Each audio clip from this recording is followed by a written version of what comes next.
네, 여러분들 안녕하세요. 닥돌입니다.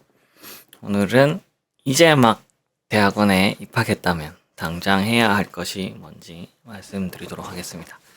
이제 3월 한 둘째 주니까 대학원에 오신 분들이 수업을 2번 정도 했고 좀 적응하는 시간도 어느 정도 끝났겠죠. 네. 그래서 대학원에 입학하신 분들이 지금 당장 해야 될 것이 뭐냐면 여러분들 가장 먼저 해야 될 게 뭐냐? 여러분이 연구하고 싶은 주제를 정하는 겁니다. 왜 벌써부터 하냐라고 하실 수 있는데, 이게 대학원은 사실 학부 때보다 시간이 많아요.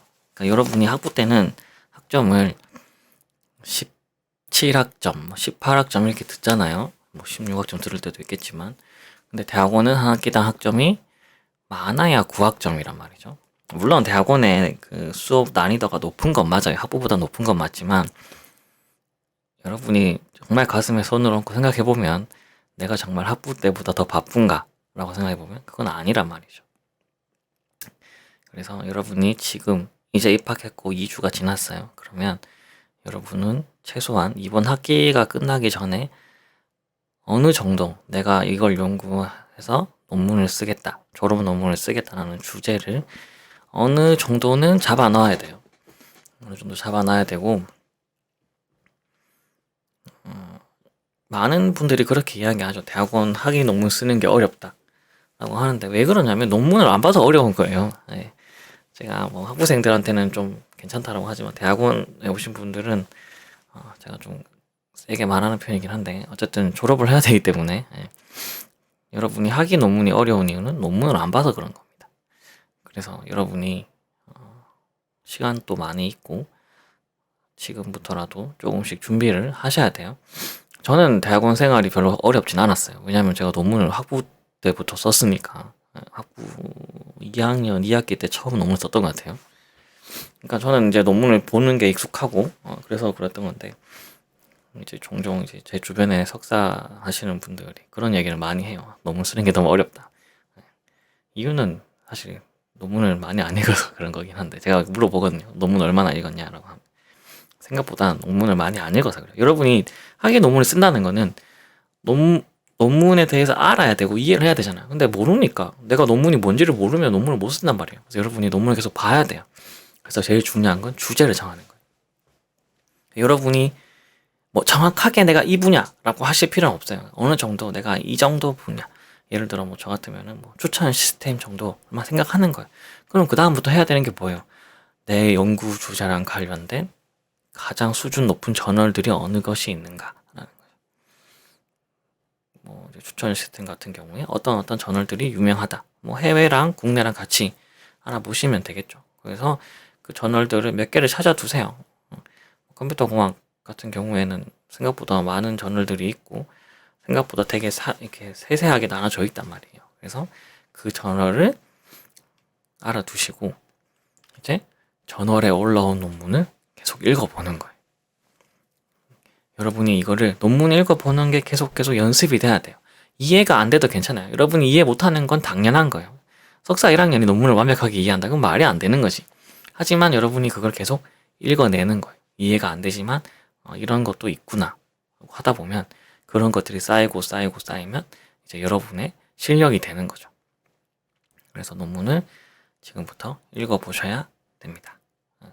그리고 좀 권장드리는 거는 학위 논문은 안 보셨으면 좋겠어요. 1학기, 2학기 때는 필요 없고, 학위 논문은 여러분이 이제 졸업 논문 쓸 때, 졸업 학위 논문 쓸 때 참고하는 용이지, 그걸 보고 여러분이 연구를 하고 뭐 공부를 하는 건 좋지 않아요. 학위 논문이 분량이 많고 그 다음에 이제 학교마다 이런 편차가 되게 크기 때문에 여러분이 굳이 예를 들어 여러분 음식을 한다 칩시다. 그러면 세계에서 제일 음식을 잘 만드는 사람들의 요리 방법을 보는 게 좋겠죠.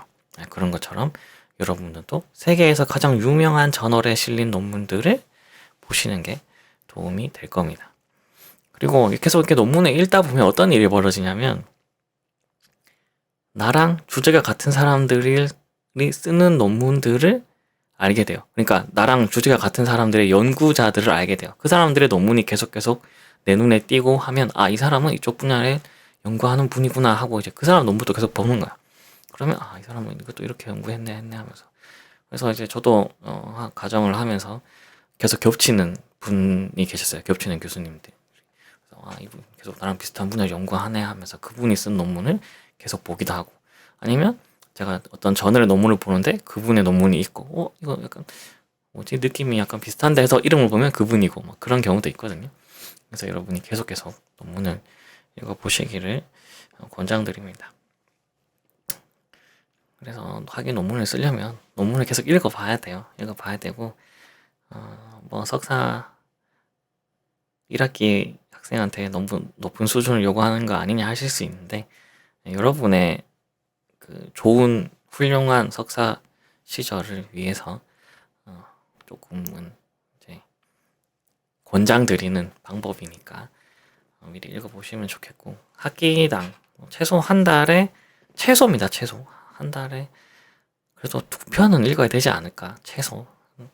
저는 거의 한 이틀에 한 편 넘게 봤던 것 같아요. 좀 바쁘면은 뭐 이틀, 안 바쁘면 하루에 한 편씩 봤던 것 같은데, 여러분들도 처음에는 연습을 해야 되니까 조금씩 읽다가 나중에 많이 읽으면 되니까, 지금은 어쨌든 여러분의 연구 주제 분야를 정하는 것, 그 다음에 그 분야의 탑 저널이 한 뭐 몇 개 정도만 알아두시면 될 것 같고, 거기에 올라온 논문들을 계속 읽어보는 거죠. 그렇게 하면 여러분이 학위 논문을 쓸 때 내가 어떤 방식으로 써야 할지가 깨달아지게 될 거예요. 그래서 그런 형태로 진행해 주셨으면 좋겠습니다. 이번 영상은 여기서 마칠 거고요. 혹시나 궁금한 점 있으시면 밑에 댓글로 남겨주시면 감사하겠습니다. 안녕.